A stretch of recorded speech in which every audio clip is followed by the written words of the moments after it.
전두환 정권이 안정기로 접어들고 있던 1982년 백주 대낮에 부산 시내 한복판에서 불길이 솟아올랐다.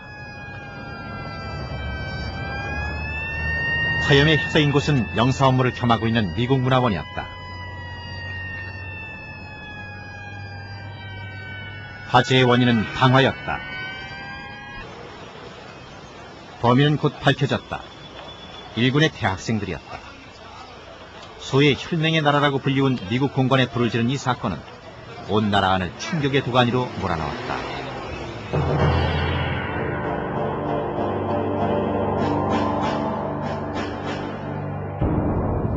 우리 부산 시민이 한삼으로 빨리 방화범이 잡혔기 때문에 아주 반갑습니다. 특히 그 범인이 말입니다. 그 자경사상이 짙은 대학생이었다는 점에서 우리가 놀라지 않을 수 없죠. 문화원 1층에 있던 도서관을 전소시키고 한 명의 목숨까지 빼앗아간 화재.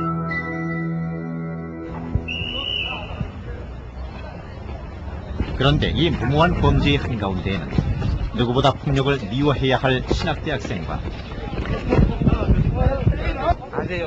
장래가 보장된 의대생과 약대생, 그리고 연약한 여대생들이 있었다. 스물이 갓 지난 이 젊은이들의 행동을 미국은 가벼운 일탈로 받아들였다. 세계 전체 통틀어서 양키 고호무라고 하는 말이 없는 것은 한국뿐이었었더라고 했습니다만 미국에서는 그걸 갖다가 홀드리치는 잘 표현해줬습니다. 일종의 정신 착란 혹은 도착, 그러한 양마착태 아니었잖느냐, 이렇게까지 표현해주고 해서 한미 간의 그 결과에 관해서는 잘 이해가 된 것을 다행으로 생각합니다.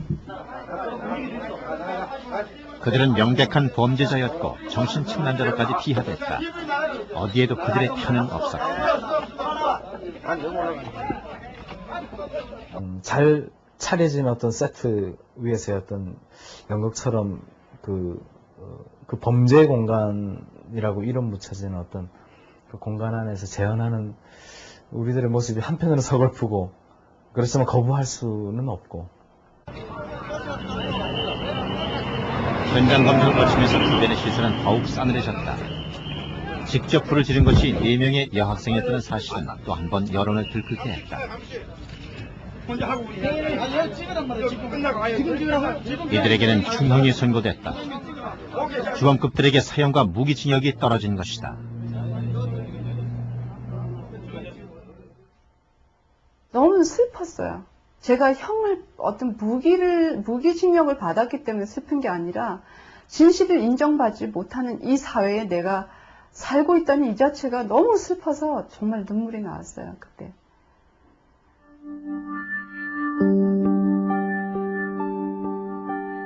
진실을 알릴 뜻이었다는 방화. 그 선택은 이들에게도 쉽지 않은 것이었다. 문화원에 들어가기 전에 문화원 근처 찻집에서 여자네트하고 부식씨하고 이렇게 5시 만났는데, 만나서 이제 이렇게 알코올 묻힌 솜방망이를 이렇게 받고, 그 전에 커피를 이렇게 시켜서 마셨거든요. 근데 커피를 딱 시켜서 마시는데, 이렇게 커피 잔을 드는데 손이 이렇게 떨리는 거예요. 너무 엄청 떨리더라고, 이게. 사건이 있었던 3월 18일, 4개의 양동이에 담긴 휘발유를 운반한 것은 김은숙과 이미옥이었다. 미문화원이 있는 그 거리는 아주 시내 중심가이기 때문에 사람들이 많이 다녀요. 그래서 옆에 어떤 가든 아저씨가 아유 그게 뭐냐고 벌건게 이렇게 묻기도 했었어요. 그래서 그냥 얼른 지나갔죠. 가다가 힘내자, 아마 그 말은 한마디 했던 것 같아요. 우리가 얼마나 중요한 일을 하고 있는지 아마 먼 훗날에는 알게 될 거다, 이 말을 했던 것 같아요. 그 시간 문부식은 문화원 맞은편 건물에서 사진 촬영을 준비하고 있었다. 방화 사실을 알릴 기획이었다. 문을 열어주기로 한 최인순과 김지희는 미리 문화원 내부 도서관에 들어가 있었다.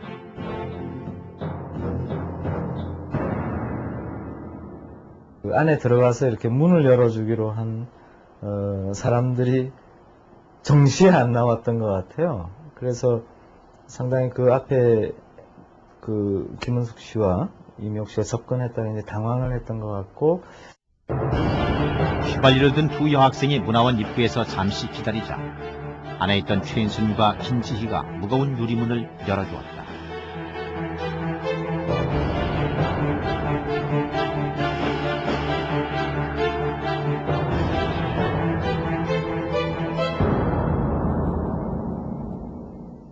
돌아서는 순간에 막 굉장한 폭발하고 바로 이제 붙고 나서 바로 돌아서는 순간에 막 덩대가 완전히 막 뜨거운 하염 같은 느낌과 굉장히 폭발음에 정말 정신이 없었고, 여기서 이렇게 문을 열어주고 요 앞에서 2명 여자가 기름을 붓고 우린 바로 여기서 불을 당기면 그것이 얼마만한 규모의 불이 될 거라든지 앞에 사람이 위험할 거라든지 우리가 위험할 거라든지 이런 것에 대한 생각은 참 못했어요. 화력은 엄청났다. 모두가 당황했고 정신없이 밖으로 달려나갔다. 쾅 하는 소리가 나면서 앞에 있는 입구의 유리창들이 깨지고, 후배들이 놀라서 달려나와서 피하고, 또 당시에 좀 바람이 많이 불었고. 그 시간 윤화백화점과 국도극장에 가 있던 남학생 3명은 방어의 의미를 알리는 전단을 뿌렸다. 소방차 소리를 듣고 저희들이 3층 창문 쪽으로 유인물을 던지지도 않고, 그 당시 바람이 좀 불었었는데 그 기울어진 그 창틀 사이에 유인물을 200장을 놓고 저희들이 출입구 쪽으로 내려가니까 한 10m쯤 가니까 그 유인물이 바람에 의해 가지고 뭉텅이채로 떨어지면서 거기에 커진 그런 모습을 봤습니다. 휘발유 4통의 위력은 대단했다. 때마침 불어온 바람을 타고 불길은 걷잡을 수 없이 번져나갔다. 결국 1층 도서관에서 공부하던 동아대 학생 장덕술 군이 죽고 3명이 중화상을 입었다. 의도하지 않았던 큰 희생이었다. 건물 전체를 방어한다거나 이런 계획이든 의도가 전혀 없었죠. 그러니까 상징적 방화. 그러니까 방화됐다는 것을 가장 효과적으로 알리는 방법이 입구라고 생각을 했고, 사전 답사를 통해서 입구에 불을 지르는 것이 안에 불을 지르는 것보다, 안에 어디에 사람이 있을지 모르는데 그 안에 지르는 것보다는 훨씬 좀 안전한 길이라고 생각했고, 보다 작은 불을 질렀을 때 상징적인 의미가 있을 거라고 생각을 했습니다. 오늘 오전 11시부터 1시간 동안 부산 고신대학에서는 전체 대학생과 교직원 화장은 걷잡을 수 없이 퍼져나갔다. 문부식을 포함한 일행 5명이 다니던 부산 고신대 역시 발칵 뒤집어졌다. 연일 참회의 기도회가 열렸고 고신대는 이들 모두를 곧바로 퇴학 처리했다. 모두가 차갑게 등을 돌린 이들의 행동. 무엇이 이들에게 그런 선택을 하게 만든 것이었을까? 독실한 크리스찬이었던 문부식과 김은숙은 고신대학 77학번으로 입학했다. 이들은 유신 말기의 숨막히는 분위기 속에서 암울한 학창시절을 보내야 했다. 학교 안에서 늘 형사가 상주했었어요. 아침마다 등교하면서 저는 그 형사를 봤거든요. 그 형사는 무엇을 하는가? 하루 종일 학생들을 지키고 있어요. 우리가 어떤 모임을 가지려고 할 때조차도 항상 보고를 했어야 했었어요, 학교에다가. 어딜 가도, 어딜 누가 몇 명이 가는지 보고를 했어야 했었고. 그러한 것이 너무나 만연하다 보니까 나중에 그러지 않으면 내가 불안할 정도로. 기독교 교육학과에 다니던 김은숙. 그녀는 후배들과 함께 사회과학을 공부하며 비판의식을 키우던 중 신학과 문부식을 알게 됐다. 돌파구가 없는 현실, 젊은이들의 고민은 깊어만 갔다. 나라를 위해서 몸바쳐 충성을 다하실 뿐만 아니라 지금도 위기에 처한 80년 5월 국가의 안정과 광주를 군합발로 잠재운 오히려 전두환이 정권을 주권을 장악했다. 불철 귀하로 나라와 민족을 지키시기에 여념이 없으신 위원장님을 모시고 하나님의 사명을 받아 그리고 하늘의 복음을 세상은 전함으로 그를 위해 기도했다. 충성하시는 귀하신 하나님의 종님들과 자리를 같이하여 나라와 민족을 위하여 기도하며 하나님의 성을 찬양할 수 있는 신학생이었던 문부식은 귀한 그 모습에 하나님을 절망했다. 하나님께 감사와 찬송을 드리옵나이다. 고급 호텔에 모여서 그 우리나라에 내놓으라 하는 어떤 명망 있는 목회자들이 모여서 말 그대로 그 신군부 책임자인 어떤 전두환의 정말 손에서 광주 시민들의 어떤 그런 피냄새, 희생의 어떤 냄새가 사라지기로 전에 이렇게 그를 위해서 축복을 해줬다는 것, 그것도 하나님의 이름으로, 또 교회의 이름으로, 그것이 가장 정말 아프게 다가왔고. 격동의 시기였다. 시국은 전두환을 중심으로 숨가쁠 정도로 빠르게 돌아갔다. 총 투표수 2,525표 중 전두환 후보가 2,524표, 무효가 1표, 전두환 후보가 대통령으로 당선되었음을 선포합니다.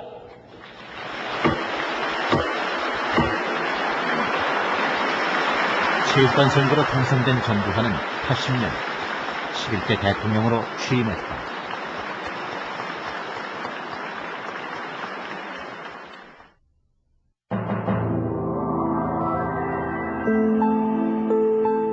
모두가 쉬쉬하던 광주 학살, 그리고 그 학살의 배후 전두환, 문부식과 김은석, 그리고 함께 공부하던 후배들은 입에서 입으로 광주의 진상을 전해듣게 됐다.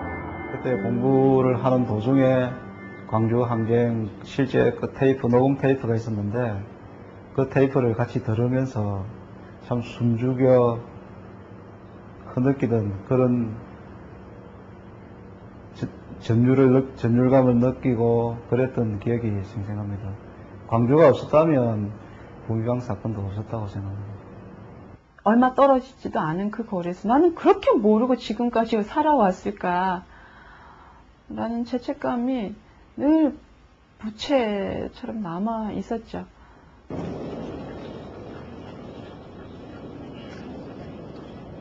(81년) 카터의 뒤를 이어 레이건이 대통령에 취임했다.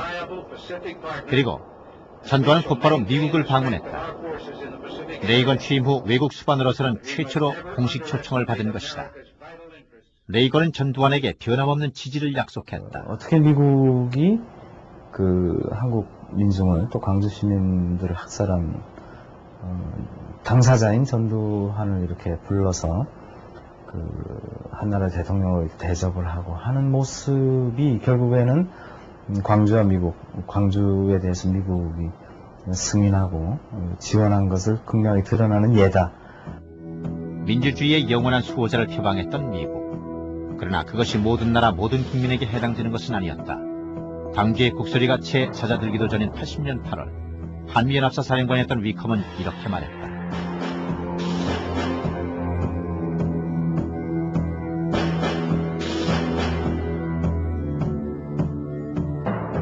우리 국민의 민주주의에 대한 열망을 비웃는 발언들, 그리고 독재자 전두환에 대한 지지는 많은 민주인사들의 분노를 샀다.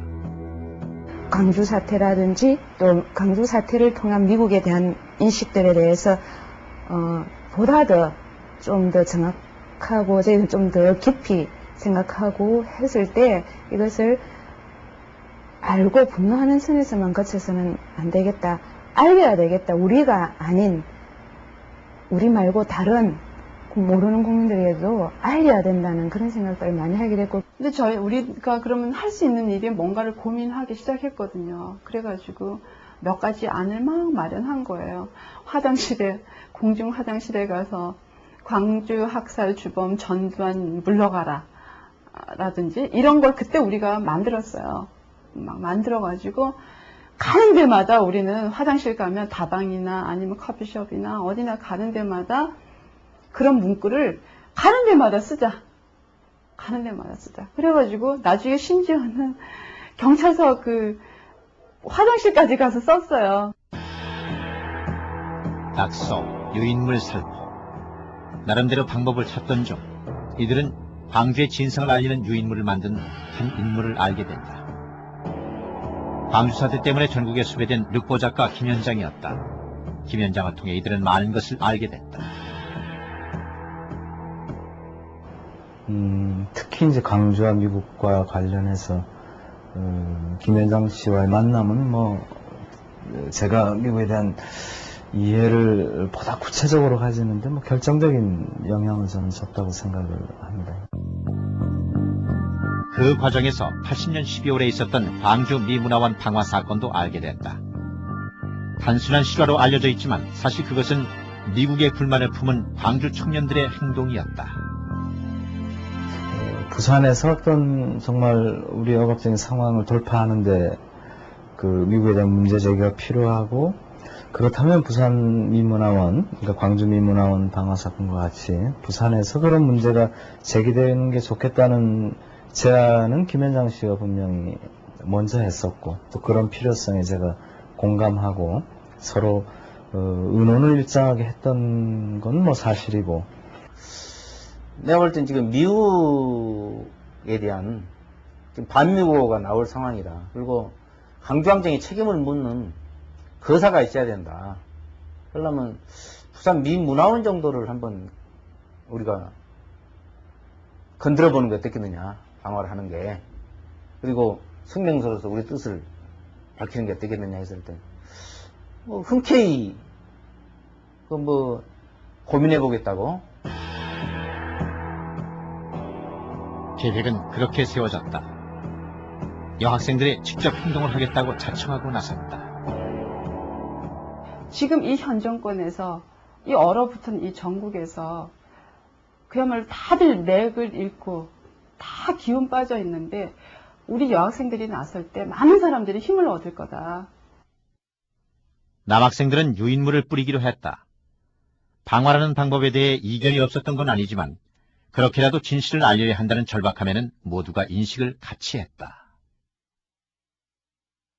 그 당시 상황이 워낙 그 5.18 이후로 운동권 자체가 굉장히 침체된 그런 살벌한 분위기 속에서 좀 그런 시대적 상황 때문에라도 전통적인 그런 운동 방식이 아니라 좀 자극적인 그런 좀 운동 방법이 필연적으로 나와야 됐다고 생각합니다.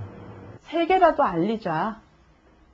세계라도 우리 이 남한에 적어도 미국에 대한 그 실체에 대해서 저항하는 일부의 사람들이, 시민들이 있다는 것에 대해서 우리는 분명하게 알려야 된다.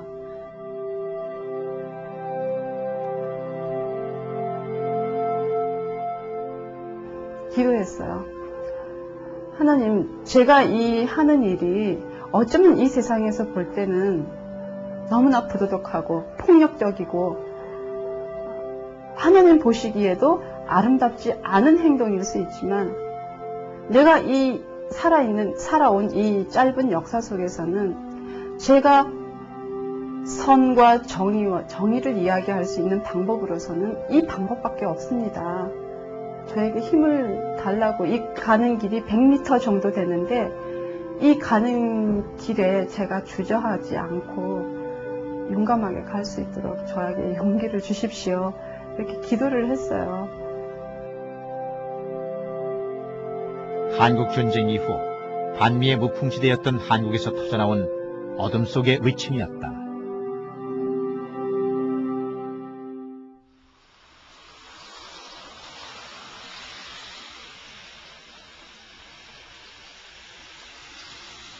문부식과 김은숙은 원주에 있는 가톨릭 교육원으로 피신했다. 언론에서는 이 사건을 간첩이나 불순분자의 소행으로 몰아붙였다. 범인에 대해 3천만 원의 현상금까지 붙었다. 이들은 김 현장이 은신해 있던 교육원 지하 보일러실에서 사건의 추이를 지켜보기로 했다.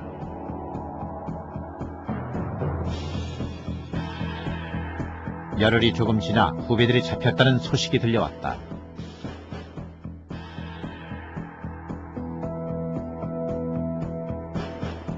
방화를 맡았던 최인순, 이미호, 그리고 유인물을 뿌렸던 박원식, 최충원 등 후배들이 줄줄이 검거된 것이다.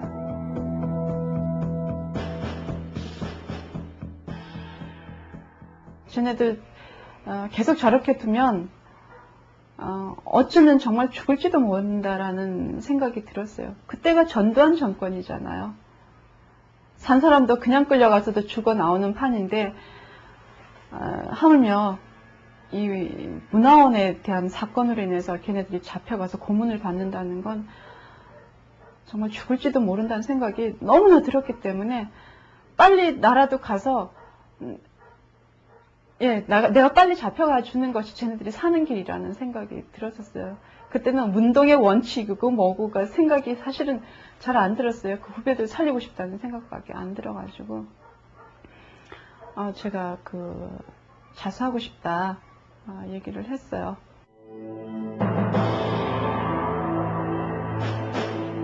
문부식과 김은숙은 가톨릭 교육원의 최기식 신부에게 자수의 뜻을 밝혔다. 그리고 서울의 함세웅 신부를 통해 안기부에 자수했다. 이들은 서울 안기부에서 남영동 대공분실로 그리고 또다시 부산 대공분실로 옮겨지며 고문을 당했다.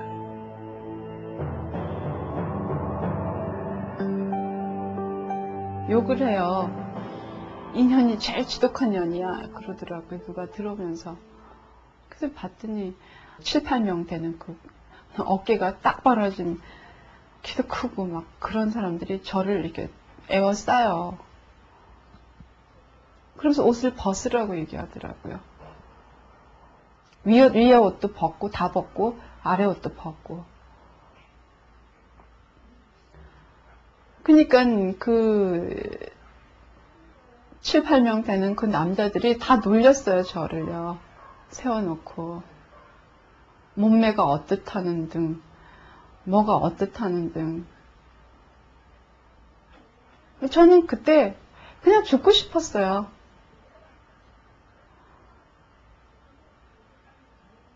내가 예인이 아닌 남자 앞에서 옷을 벗는 게 얼마나 수치스러운지를 보여주겠다 그러고 내가 스스로 벗지 않으면 옷을 벗기겠다. 가렸어요. 눈을요. 눈을 가리고 손을 뒤로 묶더라고요. 그래서 이제 그러고 난 다음에 저를 이제 끌고 가서 물 틀어놓은 그 앞에 타일이 있었었는데 그 타일에다가 이제 꿇어 앉히더라고요. 그래갖고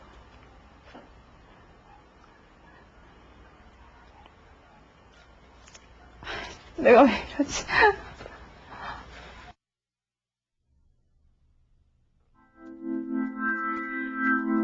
몇 차례나 물고문이 반복됐다. 수사관들이 원하는 대답은 한 가지였다. 자신이 사회주의자라는 사실을 인정하라는 것이었다. 거의 이제 실신해 가고 있는 상태에서 이제 다시 끄집어냈어요. 그래서 제가 그때는 그렇다라고 얘기를 했죠. 그래, 난 사회주의자다. 이제 니들 마음대로 해라. 포기를 했어요. 그러고 나니까 이제 또, 그럼 너 북한 방송 들었지? 안 들었다고 그랬어요. 들은 바가 없었으니까. 또 그것 때문에 또 이제 잠수를 하게 된 거죠.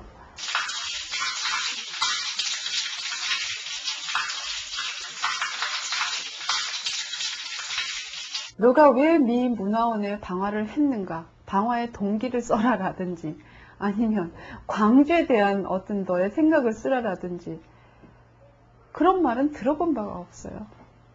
제가 하고 싶어서 한 번은 썼어요. 이렇게 썼는데 누군가가 찢었어요. 그거를. 이거 따위는 필요 없다고. 광주가 니하고 무슨 상관이 있냐고. 너는 빨갱이잖아. 당시의 수사라는 것은 한마디로 좌경 용공분자이기 때문에 부산민문화원에 불을 지른 것이다 라는 등식을 성립시킨, 그러니까 안티앙키즘은 커뮤니즘이라고 하는, 그러니까 미국에 반대하는 건 공산주의자라고 하는 것을 입증하기 위해서 온갖 방법의 잔인한 고문들이 동원됐다. 각본은 미리부터 정해져 있었고 수사관들은 정해진 대답을 요구했다. 거부하면 또다시 고문이 반복됐다. 아, 이렇게 죽는구나. 그런 생각뿐이죠. 가슴이 터질 듯한 그런 통증과 질식에서 막 이래 죽는구나. 이런 생각뿐이었고, 그나마 정신을 잃지 않았던 이유는 지금은 너네들 세상이니까 죽이든지 살리든지 너네들 마음대로 하라는 그런 굉장한 그 독한 생각을 품고 있었기 때문이 아니었나, 그런 생각을 하고 있습니다. 일련의 조작 수사를 통해 이들은 좌경 사상을 가진 용공분자로 만들어졌다. 국가 전복을 꿈꾸는 위험한 테러 분자로까지 매도됐다.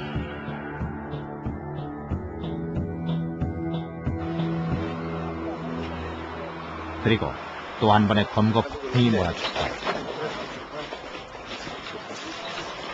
배후 조종자로 지목된 김현장, 그리고 문부식과 김은숙의 자수를 주선한 최기식 신부까지 구속된 것이다. 수배 중인 범인에게 은신처를 제공한 혐의였다. 자수를 주선했던 최기식 신부님 자신을 구속하기에 이르는 겁니다. 저희들은 너무 어이가 없었어요. 최기식 신부가 몸담았던 원주교구 또 가톨릭교회 전체를 용공 좌경시하고 마치 용공 세력들의 아주 온상인 양 연일 텔레비에 보도가 되고 신문에 아주 크게 보도가 되었습니다. 쫓기는 청년들을 모른 척할 수 없었던 성직자의 양심. 그러나 최기식 신부의 행위는 용공분자를 감싸준 용서할 수 없는 중죄로 매도됐다. 그리고 그와 관련하여 여러 명의 신부들과 가톨릭 전체가 용공시비에 휩싸였다. 우리 집에 전화가 깃발치듯 하고 돌까지 던지고 이럴 정도였죠. 수녀들이 밖에 나가서 차를 타면은 차를 안 태워줄 정도로, 택시를 안 태워줄 정도로 정말로 사람들이 천주교에 대해서 돌을 던질 정도로 돼버렸죠. 재판은 빠르게 진행됐다. 검찰은 이들을 용공분자로 몰아붙였고 재판부는 계속 검찰의 손을 들어줬다. 옳고 그른 거 가려주는 것이 재판인데 그것이 아니고 검찰 페이스로 가버린 거예요. 그러게 무슨 사법권 동정이 있느냐. 그렇게 외칠 수밖에 있어요. 그러니까 나중에는 이제 오래 가니까요. 검찰을 미워하는 게 아니라 법원을 미워해. 검찰은 그렇다 소 치자. 왜 법원을 하려고 그러냐. 이렇게 된 거죠. 사건이 난 지 꼭 1년 만인 83년 3월 대법원에서 최종 판결이 내려졌다. 주범 김현장과 문부식은 사형, 그리고 방화를 한 여학생들에게는 징역 10년이 선고됐다. 유의물을 뿌린 박원식과 최충원에게도 징역 7년이라는 무거운 벌이 내려졌다. 최기식 신부도 실형을 선고받았다. 그 어떤 정성도 참작되지 않은 가혹한 판결이었다. 마지막 사형 그러는데 화가 굉장히 나더라고요. 그래서 거기서 소리를 질렀어요. 재판장에서. 사형하고 선고 선언을 하는데 막 그냥 열이 나가지고 소리를 지르면서 이거는 조작 재판이다. 이렇게 이제 소리를 질렀는데 그 조작 재판이다라고 말한 것이 사실대로 쭉 재판 과정되면 이게 도대체가 사형이 될 수 있는 일이 아니에요. 그런데 그걸 사형 그러는 걸 보면 이게 위에서부터 뭐가 내려오는 거구나. 자수를 했는데 어떻게 사형이냐. 아무리 큰 죄를 저질렀다 하더라도 그런데 바로 하루가 이틀 뒤에 전두환 대통령이 그 정치적으로 가능을 했습니다. 무기로. 그래서 이거는 저희들이 즉시 성명서 낼 때 사법부의 권위를 스스로 짓밟은 자신들이 독재 정권의 하수인을 스스로 드러낸 아주 사법부의 치욕스러운 날이었다. 이렇게 제가 평가를 했습니다. 그러나 이들은 오히려 판결을 담담히 받아들였다. 최후 진술에서 인명희생에 대한 죄값을 치르겠다는 반성과 함께 문부식은 뼈있는 한마디를 남겼다. 아마 대구 고등법원에서의 최후 진술이었을 텐데 정말 우리들의 이 사건을 통해서 우리가 맞고 져야 될 책임은 지겠지만 이 사건을 통해서 미국 정부나 한국 정부가 반성하지 않는다면, 그래서 정말 바람직한 한미관계 재정립을 위해서 어떤 전환의 계기를 삼지 않는다면 제2의 부산민문화원 사건, 제3의 부산민문화원 사건이 이 땅에서 일어날 수밖에 없을 것이다.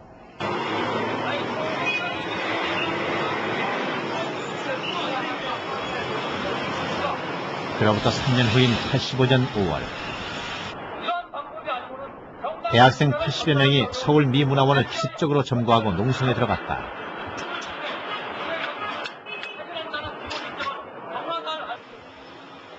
이들은 72시간 동안 농성을 계속하면서 미국의 공식적인 사과를 촉구했다.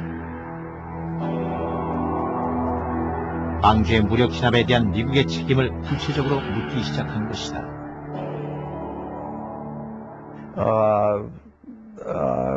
That they would always chant at their demonstrations. And that was certainly what the 72 students who seized the library had as a principal object. They wanted us to apologize for our having massacred 2,000 people. That was what I was told. They wanted from us. So it's certainly true that America was believed to have played a bad role in Gwangju. 80년 5월 21일, 귀염군이 잠시 물러가고 전남도청이 광주 시민들 손에 들어왔다. 무장을 해제하고 항복하라는 귀염군의 요구에 맞서 시민군은 팽팽하게 대치하고 있었다.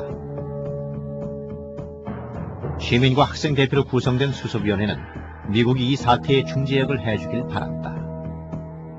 미국은 저희 한국전쟁 때 저희를 도와준 우방이었고, 또 나름대로 시민들은 미국에 대한 민주주의에 대한 기대를 많이 하고 있었습니다.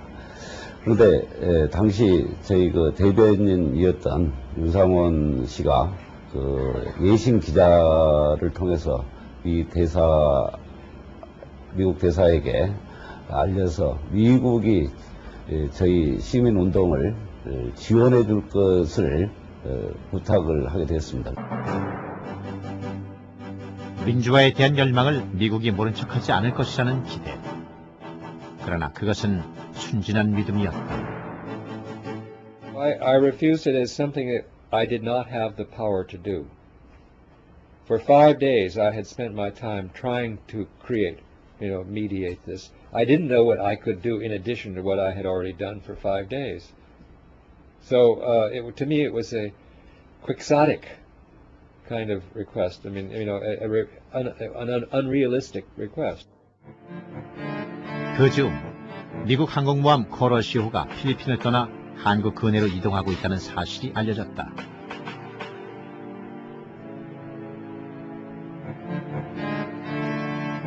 광주 시민들은 또 한 번 기대에 부풀었다.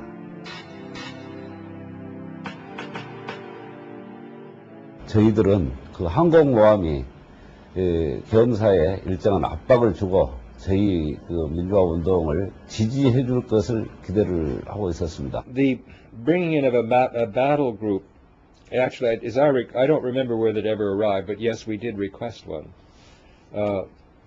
That was largely in response to worries among the Korean generals that North Korea had made some moves, and there were some rumors that North Korea was going to invade South Korea. We investigated these rumors. We found that they were not true. 사실 미 항공모함은 신군부의 요청에 의해 한미연합사가 불러들인 것이었다.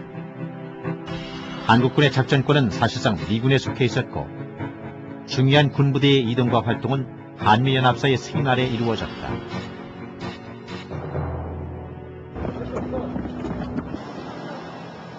(1980년 5월 27일) 신군부는 광주의 마지막 진압을 위해 24단 투입을 결정했다.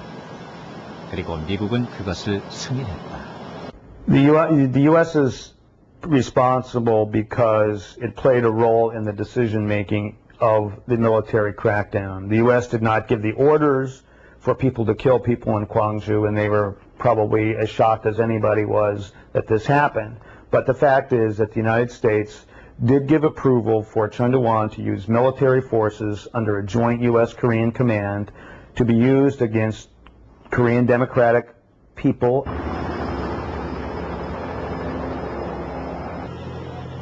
미국의 동의하에 이루어진 무자비한 진압. 민주화의 열망은 그렇게 짓밟혔다. 27일 날 점령당하고 난 연후에는 미국이 마치 그동안 우방이라고 이렇게 생각했던 것이 강경한 계략이었고 미국은 어쩔 수 없이 자기네들 편할 대로 판단해서 일부 정치고인들을 도운 걸로 생각하고 미국에 대한 증오심이 불타올랐었습니다. There is no indication ever that the U.S. publicly supported the Gwangju demonstrators, or even recognized that this was a legitimate resistance to dictatorship rather than some sort of rebellion. And they always said Korean democratization has to be delayed. President Carter said Koreans are not ready for democracy. This was a stunning statement from a man who made human rights policy his strong suit. 미국의 두 얼굴은 이 땅의 많은 사람들에게 분노를 안겨주었다.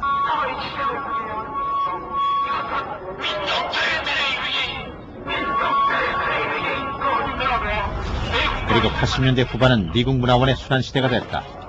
86년에는 또다시 부산 미문화원이 20여 명의 대학생들에 의해 점거됐다. 광주 미문화원은 30회가 넘게 공격당한 끝에 폐쇄되기도 했다.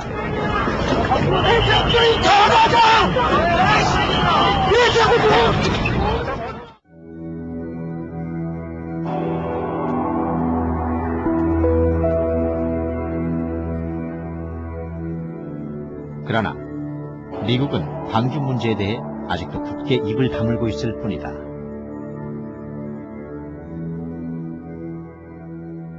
한국 전쟁 이후 미국 국가기관의 공공건물이 피해를 입은 경우는 전혀 없었죠.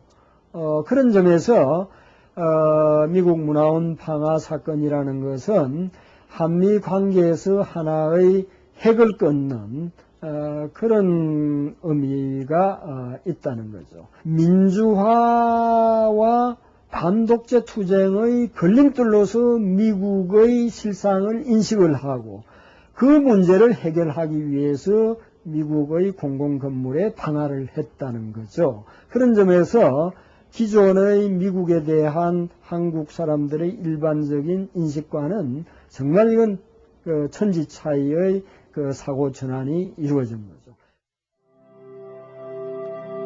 그로부터 18년의 세월이 흘렀다. 그 사건으로 징역 10년을 선고받았고 4년 6개월을 감옥에서 보내야 했던 김은숙. 그녀는 지금 2권의 책을 낸 소설가가 됐다. 그리고 2 아이를 가진 평범한 엄마이기도 하다. 그녀의 청춘을 앗아가버린 부산 미문화원 방화 사건. 그 시절을 그녀는 어떻게 기억하고 있을까? 79, 8, 80, 81, 82까지의 그 우리의 정치 전반의 것이 얼마나 그 거세게 그 한 방향으로 몰아쳐 갔던가를 저도 생생하게 아직도 기억하고 느끼고 있거든요. 근데 그럴 때 생각하면 아마 어쩔 수 없었을 거라고 전 생각을 하거든요. 만약 지금 다시 또 그러한 사회가 온다면 난 어떨까 가끔 물어볼 때가 있어요.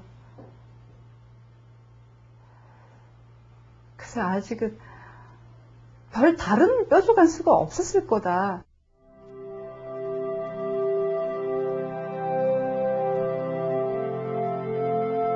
사형을 선고받았던 문부식은 6년 9개월간의 옥고 끝에 88년 특사로 풀려나왔다. 지금 그는 진보적 평론 잡지 당대 비평의 주간이자 시인으로 활동하고 있다. 사람은 사라지고 사건만이 남는 현실. 그러나 문부식이 원하는 것은 그들이 했던 행위보다는 그 속에 있었던 사람들의 고민이 기억되는 것이다. 부산민문화원 사건은 뭐 어떤 미국 정부에 대한 경고이고 반성을 촉구함과 동시에 우리 자신, 그러니까 나와 동시대인들에게 무언가를 말하고 싶었던 사건이죠. 특별한 어떤 이념이 아닌 정말 인간적 동기, 당시를 살아했던 그 보편적인 인간적 동기에서 출발했다고 하는 것을 설명하는데 저는 그 재판 과정에서 가장 강조하고 싶었던 부분, 그 부분입니다.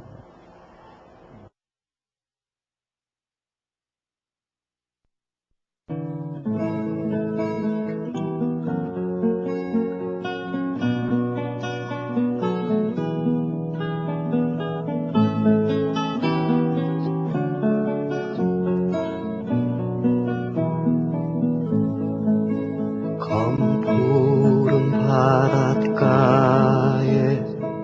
비가 내리면 어디가 하늘이고 어디가 물이요 그 깊은 바닷속에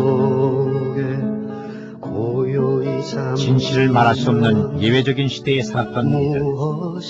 그래서 그들은 예외적인 행동을 선택할 수밖에 없었다. 억압과 압제의 시대에 살았던 젊은이들. 그 시대에 태어난 죄로 이들은 모두 값비싼 희생을 치렀다. 가장 큰 희생은 그날의 방화로 목숨을 잃어야 했던 동아대 학생 장덕술 군이다.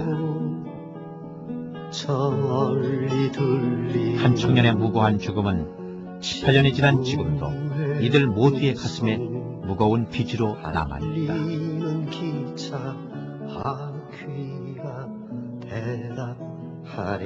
한 가정에 아름답게 키우는 아들이 이유야 어찌됐건 다시 볼 수 없는 저 세상으로 가게 됐다는 것에 대해서는 저도 참 어떻게 얘기를 해야 될지 잘 모르겠어요. 왜냐하면 제가 엄마라서 아이들을 키우면서 그 느끼는 어떤 보람과 기쁨, 슬픔 이런 것들을 이제 같이 해보면서 그때 그 자녀를 잃었던 그 어머니의 심정이 돌아올 수 없는 그 세상으로 보냈다는 것이 얼마나 가슴 아플까. 그것이 때로는 저를 정말 힘들게 해요. 눈앞에 떠오른 친구의 모습 날리는 꽃잎 위에 어른거리고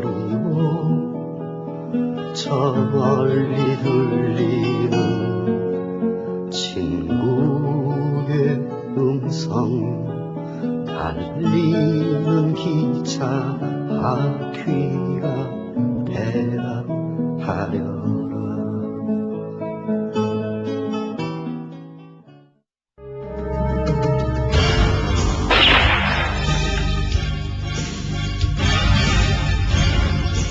박정희 대통령 아들이다.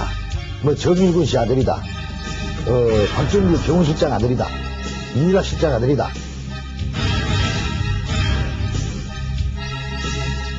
내가 묘소에 들어갈 때까지 이 한은 내가 꼭 풀고 제발 부탁이지만 누가 양심 수행을 해주겠어. 범인은 정종원이야.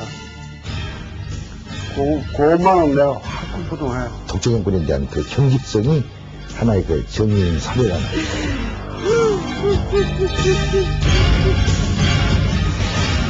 그래서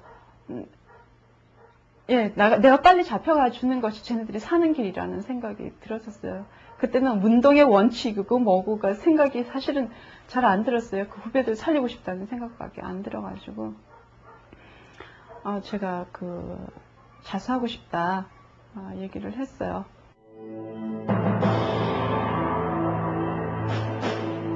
문부식과 김은숙은 가톨릭 교육원의 최기식 신부에게 자수의 뜻을 밝혔다. 그리고 서울의 함세웅 신부를 통해 안기부에 자수했다. 이들은 서울 안기부에서 남영동 대공분실로 그리고 또다시 부산 대공분실로 옮겨지며 고문을 당했다.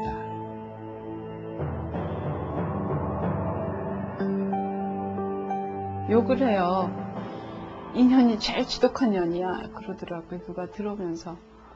그래서 봤더니 7, 8명 되는 어깨가 딱 벌어진 키도 크고 막 그런 사람들이 저를 이렇게 에워싸요.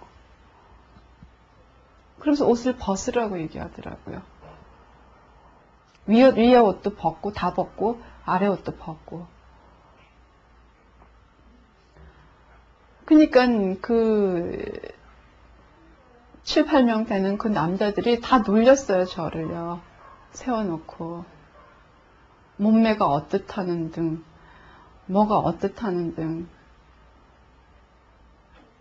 저는 그때 그냥 죽고 싶었어요.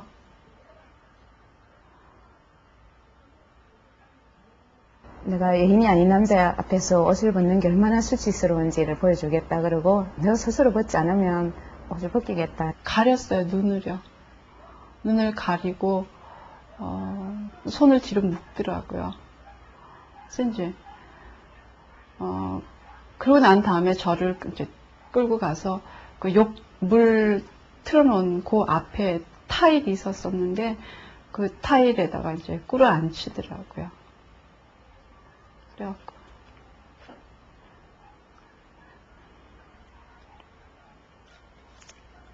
내가 왜 이러지?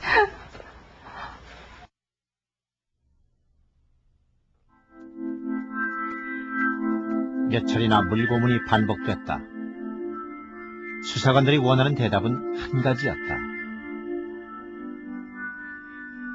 자신이 사회주의자라는 사실을 인정하라는 것이었다. 거의 이제 출신해 가고 있는 상태에서 이제 다시 끄집어냈어요. 그래서 제가 그때는 그렇다라고 얘기를 했죠. 그래서는 안 되겠다. 알려야 되겠다. 우리가 아닌, 우리 말고 다른 모르는 국민들에게도 알려야 된다는 그런 생각들을 많이 하게 됐고. 근데 우리가 그러면 할 수 있는 일이 뭔가를 고민하기 시작했거든요. 그래가지고 몇 가지 안을 막 마련한 거예요. 공중 화장실에 가서 광주 학살 주범 전두환 물러가라 라든지 이런 걸 그때 우리가 만들었어요. 막 만들어가지고 가는 데마다 우리는 화장실 가면 다방이나 아니면 커피숍이나 어디나 가는 데마다 그런 문구를 가는 데마다 쓰자. 가는 데마다 쓰자. 그래가지고 나중에 심지어는 경찰서 화장실까지 가서 썼어요. 낙서, 유인물 살포. 나름대로 방법을 찾던 중 이들은 광주의 진상을 알리는 유인물을 만든 한 인물을 알게 된다. 광주 사태 때문에 전국에 수배된 륵보 작가 김현장이었다. 김현장을 통해 이들은 많은 것을 알게 됐다. 특히 이제 광주와 미국과 관련해서 김현장 씨와의 만남은 제가 미국에 대한 이해를 보다 구체적으로 가지는데 결정적인 영향을 저는 줬다고 생각을 합니다. 그 과정에서 80년 12월에 있었던 광주 미문화원 방화 사건도 알게 됐다. 단순한 실화로 알려져 있지만 사실 그것은 미국의 불만을 품은 광주 청년들의 행동이었다. 부산에서 어떤 정말 우리 억압적인 상황을 돌파하는데 미국에 대한 문제 제기가 필요하고, 그렇다면 부산 미문화원, 그러니까 광주 미문화원 방화 사건과 같이 부산에서 그런 문제가 제기되는 게 좋겠다는 제안은 김현장 씨가 분명히 먼저 했었고 또 그런 필요성에 제가 공감하고 서로 의논을 일정하게 했던 건 뭐 사실이고. 내가 볼 땐 지금 미국에 대한 지금 반미국어가 나올 상황이다. 그리고 강주항쟁에 책임을 묻는 거사가 있어야 된다. 그러려면 부산 미문화원 정도를 한번 우리가 건드려보는 게 어떻겠느냐. 방어를 하는 게. 그리고 성명서로서 우리 뜻을 밝히는 게 어떻겠느냐 했을 때 뭐 흔쾌히 뭐 고민해 보겠다고. 계획은 그렇게 세워졌다. 여학생들이 직접 행동을 하겠다고 자청하고 나섰다. 지금 이 현 정권에서 이 얼어붙은 이 전국에서 그야말로 다들 맥을 잃고 다 기운 빠져 있는데 우리 여학생들이 나설 때 많은 사람들이 힘을 얻을 거다.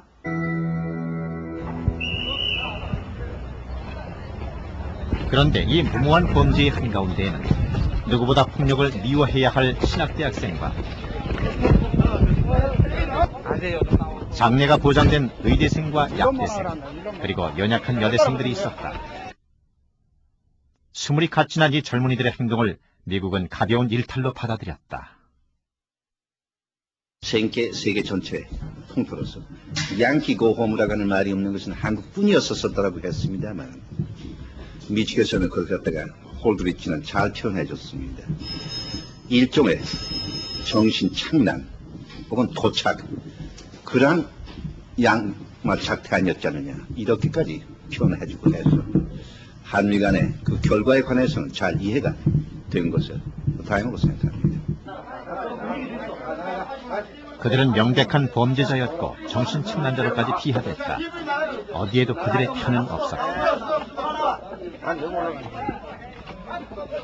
잘 차려진 어떤 세트 위에서의 어떤 연극처럼 그 범죄 공간이라고 이름 붙여지는 어떤 그 공간 안에서 재현하는 우리들의 모습이 한편으로 서글프고 그렇지만 거부할 수는 없고.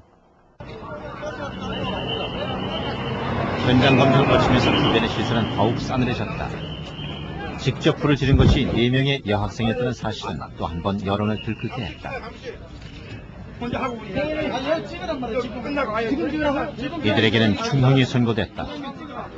주범급들에게 사형과 무기징역이 떨어진 것이다. 너무 슬펐어요.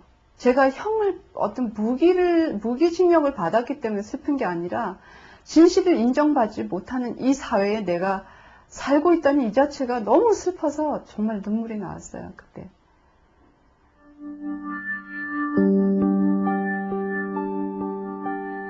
진실을 알릴 뜻이었다는 방화. 그 선택은 이들에게도 쉽지 않은 것이었다. 문화원에 들어가기 전에 문화원 근처 찻집에서 여자 나이트하고 부식씨하고 이렇게 5시 만났는데, 만나서 이제 이렇게 알코올 묻힌 솜방망이를 이렇게 받고, 그 전에 커피를 이렇게 시켜서 마셨거든요. 근데 커피를 딱 시켜서 마시는데, 이렇게 커피 잔을 드는데 손이 이렇게 떨리는 거예요.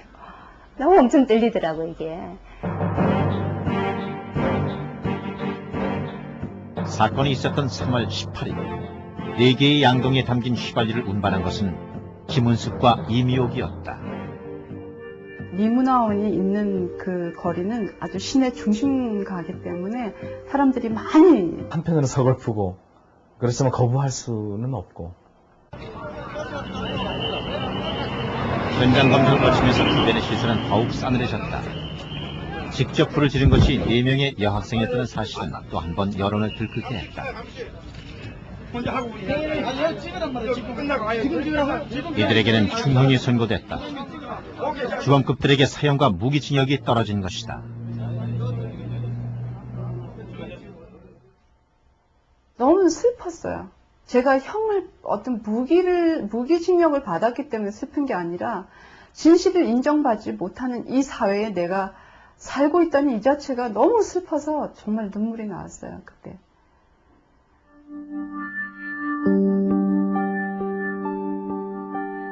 진실을 알릴 뜻이었다는 방화. 그 선택은 이들에게도 쉽지 않은 것이었다.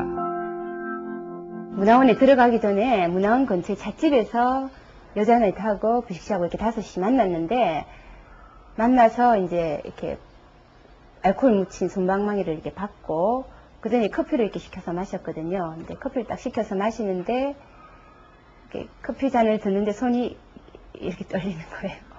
너무 엄청 떨리더라고, 이게.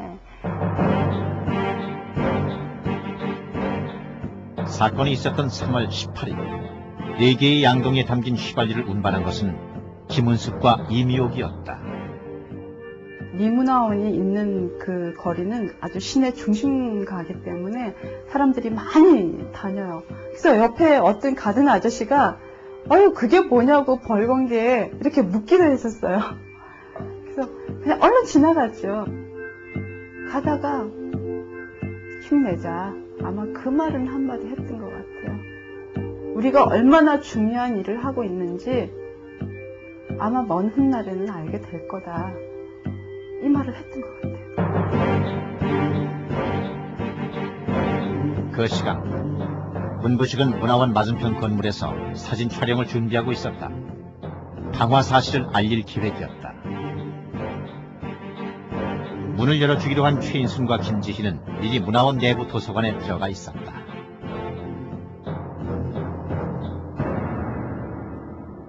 그 안에 들어가서 이렇게 문을 열어주기로 한 사람들이 정시에 안 나왔던 것 같아요. 그래서 상당히 그 앞에 그 김은숙 씨와 이미옥 씨가 접근했다가 이제 당황을 했던 것 같고, 휘발유를 든 두 여학생이 문화원 입구에서 잠시 기다리자 안에 있던 최인순과 김지희가 무거운 유리문을 열어주었다.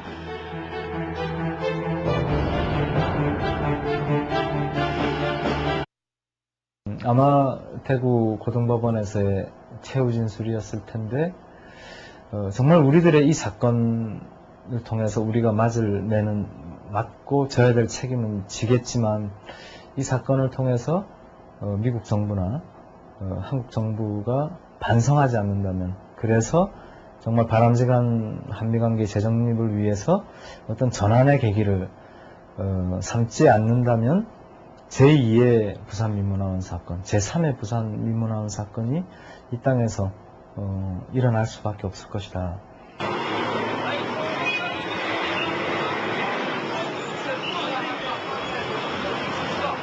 그로부터 3년 후인 85년 5월, 대학생 80여 명이 서울 미문화원을 기습적으로 점거하고 농성에 들어갔다.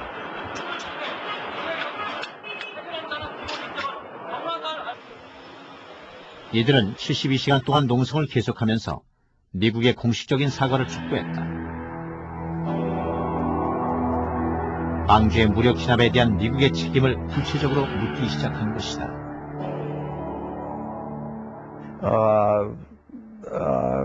That they would always chant at their demonstrations. And that was certainly what the 72 students who seized the library had as a principal object. They wanted us to apologize for our having massacred 2,000 people. That was what I was told. They wanted from us. So it's certainly true that America was believed to have played a bad role in Gwangju. 80년 5월 21일, 기영군이 잠시 물러가고 전남도청이 광주 시민들 손에 들어왔다. 무장을 해제하고 항복하라는 기영군의 요구에 맞서 시민군은 팽팽하게 대치하고 있었다. 시민과 학생 대표로 구성된 수습위원회는 미국이 이 사태의 중재역을 해주길 바랐다. 미국은 저희 한국전쟁 때 저희를 도와준 우방이었고, 또 나름대로 시민들은 미국에 대한, 민주주의에 대한 기대를 많이 하고 있었습니다. 그런데 당시 저희 대변인이었던 윤상원 씨가 외신 기자를 통해서 미국 대사에게 알려서 미국이 저희 시민운동을 지원해 줄 것을 부탁을 하게 되었습니다. 민주화에 대한 열망을 미국이 모른 척하지 않을 것이라는 기대. 그러나 그것은 순진한 믿음이었다. I refused it as something that I did not have the power. 당했던 미국. 그러나 그것이 모든 나라 모든 국민에게 해당되는 것은 아니었다. 광주의 곡소리가 채 잦아들기도 전인 80년 8월 한미연합사 사령관이었던 위컴은 이렇게 말했다.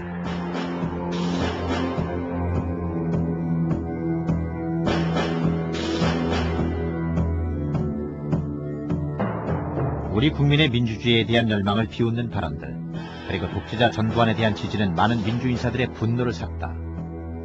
광주 사태라든지 또 광주 사태를 통한 미국에 대한 인식들에 대해서 보다 더 좀 더 정확하고 저희는 좀 더 깊이 생각하고 했을 때 이것을 알고 분노하는 선에서만 거쳐서는 안 되겠다.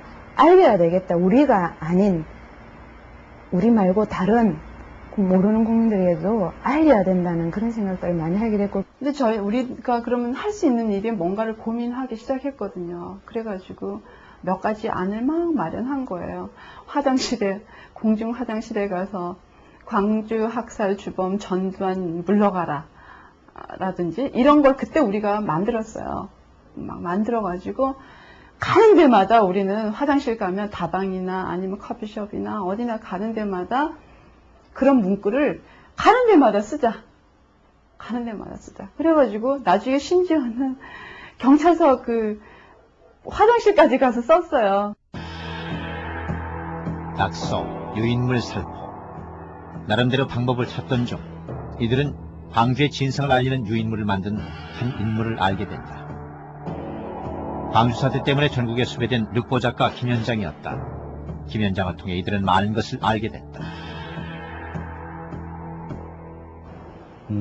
특히 이제 광주와 미국과 관련해서 김현장 씨와의 만남은 제가 미국에 대한 이해를 보다 구체적으로 가지는데 결정적인 영향을 저는 줬다고 생각을 합니다. 그 과정에서 80년 12월에 있었던 광주 미문화원 방화 사건도 알게 됐다. 단순한 실화로 알려져 있지만 사실 그것은 미국의 불만을 품은 광주 청년들의 행동이었다. 부산에서 어떤 정말 우리 억압적인 상황을 돌파하는데 미국에 대한 문제 제기가 필요하고, 그렇다면 부산 미문화원, 그러니까 광주 미문화원 방화 사건과 같이 부산에서 그런 문제가 제기되는 게 좋겠다는 제안은 김현장 씨가 분명히 먼저 했었고, 또 그런 필요성에 제가 공감하고 서로 의논을 일정하게 했던 건 사실이고. 내가 볼 땐 지금 미국에 대한 지금 반미국어가 나올 상황이다. 그리고 광주항쟁의 책임을 미국에 대한 경고이고 반성을 촉구함과 동시에 우리 자신, 그러니까 나와 동시대인들에게 무언가를 말하고 싶었던 사건이죠. 특별한 어떤 이념이 아닌 정말 인간적 동기, 당시를 살아했던 보편적인 인간적 동기에서 출발했다고 하는 것을 하는데 저는 재판 과정에서 가장 강조하고 싶었던 부분, 그 부분입니다.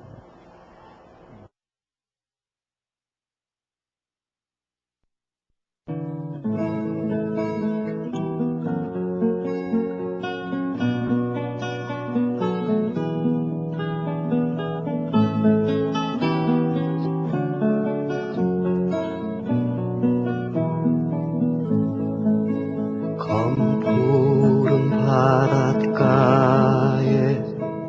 비가 내리면 어디가 하늘이고 어디가 물이요.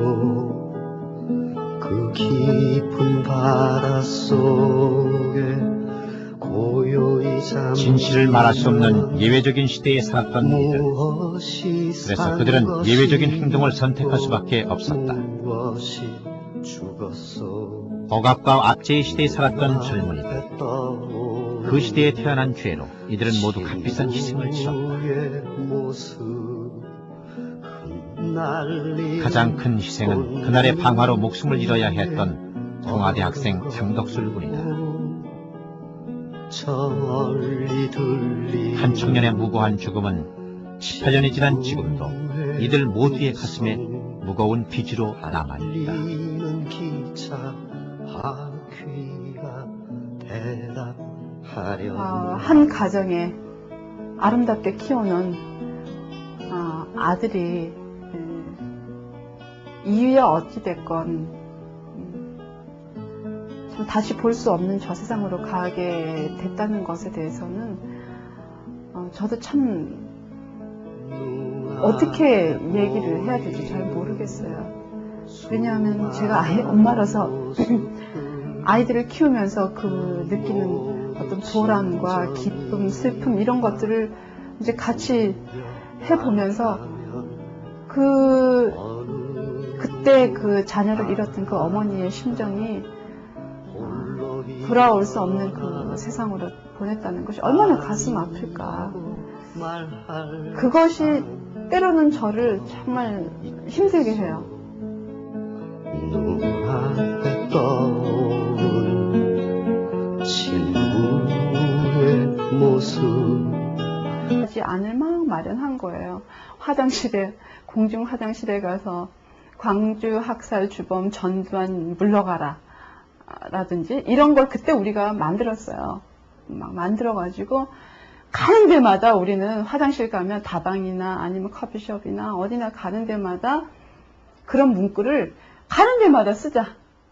가는 데마다 쓰자. 그래가지고 나중에 심지어는 경찰서 그 화장실까지 가서 썼어요. 낙서, 유인물 살포. 나름대로 방법을 찾던 중 이들은 광주의 진상을 알리는 유인물을 만든 한 인물을 알게 된다. 광주 사태 때문에 전국에 수배된 륵보 작가 김현장이었다. 김현장을 통해 이들은 많은 것을 알게 됐다.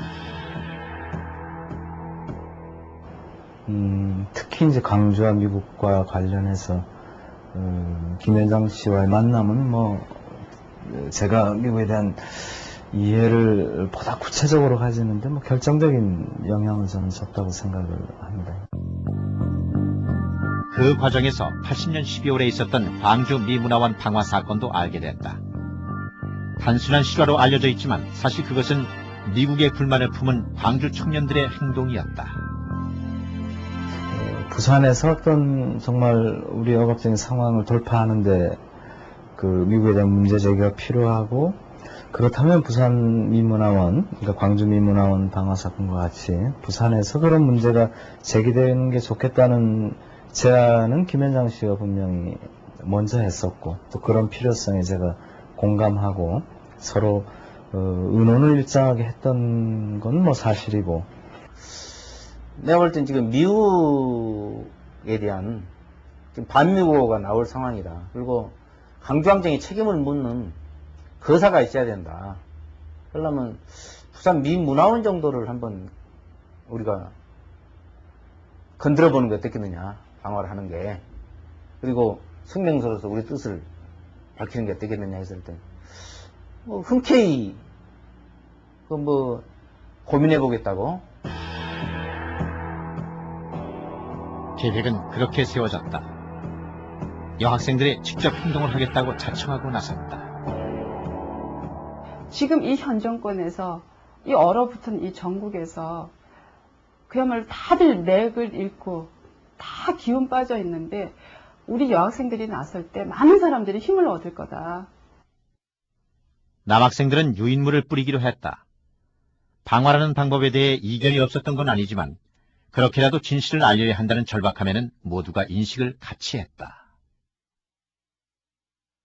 그 당시 상황이 기존의 미국에 대한 한국 사람들의 일반적인 인식과는 정말 이건 천지 차이의 사고 전환이 이루어진 거죠. 그로부터 18년의 세월이 흘렀다. 그 사건으로 징역 10년을 선고받았고 4년 6개월을 감옥에서 보내야 했던 김은수. 그녀는 지금 2권의 책을 낸 소설가가 됐다. 그리고 2 아이를 가진 평범한 엄마이기도 하다. 그녀의 청춘을 앗아가버린 부산 미문화원 방화 사건. 그 시절을 그녀는 어떻게 기억하고 있을까? 79, 8, 80, 81 파리까지의 그 우리의 정치 전반의 것이 얼마나 그 거세게 그 한 방향으로 몰아쳐 갔던가를 저도 생생하게 아직도 기억하고 느끼고 있거든요. 근데 그럴 때 생각하면 아마 어쩔 수 없었을 거라고 전 생각을 하거든요. 만약 지금 다시 또 그러한 사회가 온다면 난 어떨까 가끔 물어볼 때가 있어요. 그래서 아직은 별 다른 뾰족한 수가 없었을 거다.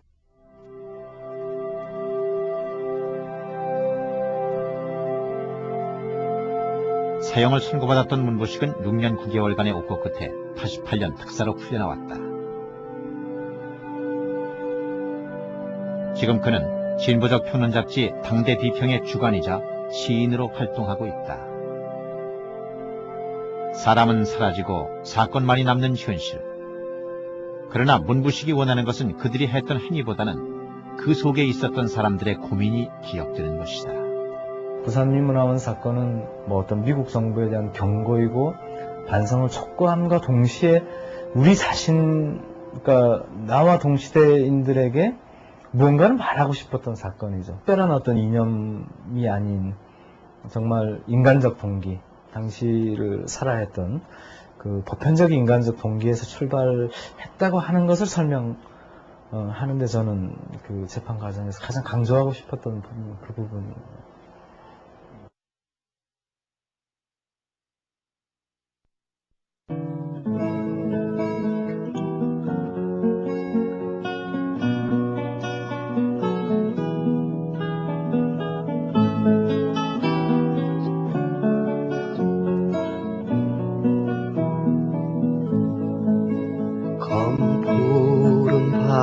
유언으로 피신했다. 언론에서는 이 사건을 간첩이나 불순분자의 소행으로 몰아붙였다. 범인에 대해 3천만 원의 현상금까지 붙었다. 이들은 김 현장이 은신해 있던 교육원 지하 보일러실에서 사건의 추이를 지켜보기로 했다.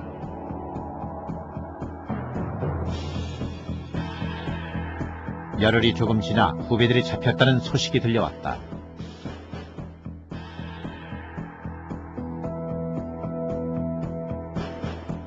방화를 맡았던 최인순, 이미호, 그리고 유인물을 뿌렸던 박원식, 최충원 등 후배들이 줄줄이 검거된 것이다.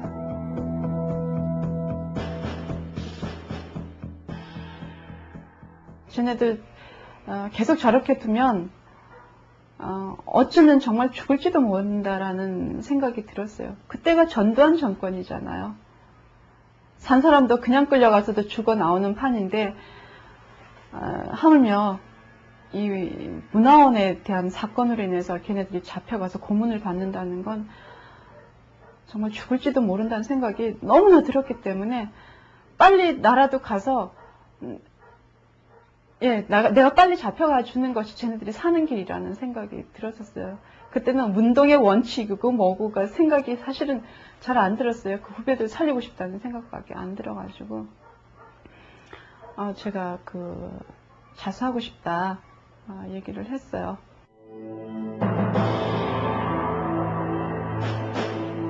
문부식과 김은숙은 가톨릭 교육원의 최기식 신부에게 자수의 뜻을 밝혔다. 그리고 서울의 함세웅 신부를 통해 안기부에 자수했다.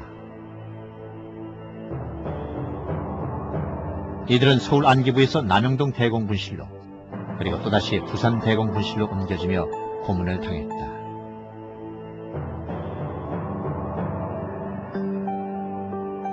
욕을 해요.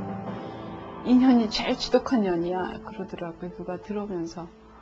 그래서 봤더니 7, 8명 되는 그 어깨가 딱 벌어진 키도 크고 막 그런 사람들이 저를 이렇게 에워싸요. 그러면서 옷을 벗으라고 얘기하더라고요. 위에 옷도 벗고 다 벗고 아래 옷도 벗고. 그러니까 그 7, 8명 되는 그 남자들이 다 놀렸어요. 저를요. 세워놓고 몸매가 어떻다는 등 뭐가 어떻다는 등 저는 그때 그냥 죽고 싶었어요.